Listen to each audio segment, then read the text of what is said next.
Hey everyone, welcome back to our YouTube and our beginner series. So today I'm going to be walking you guys through how to use brush softener.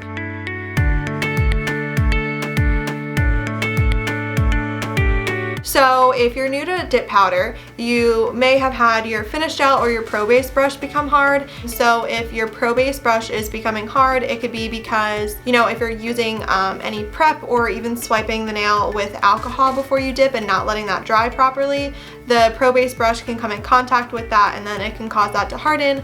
Or if you're getting any powder on your pro base, if you're not brushing the dip powder off enough in between layers, that can cause it to harden also.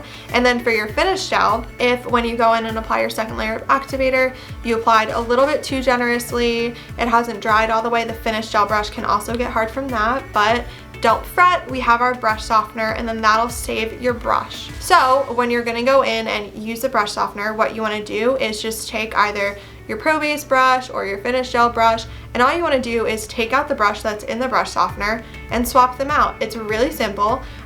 When you're doing that, just let it sit in there for a bit.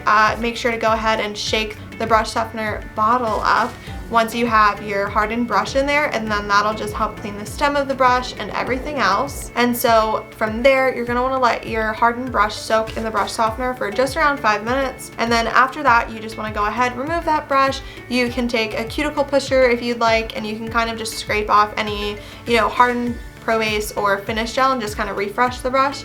And then make sure to take a lint-free surface, like a lint-free paper towel or just a regular paper towel, and just wipe your brush down, clean it out, and then you're good to go and your brush will be fresh and like new. So that's all that we have for you guys today. Like I said, brush softener is super simple. Make sure that you go ahead, like this video, comment if you've ever had your pro base or finish gel brush get hard. It happens to the best of us, but this is a really easy fix. And then make sure to subscribe so you don't miss any other videos in our beginner series.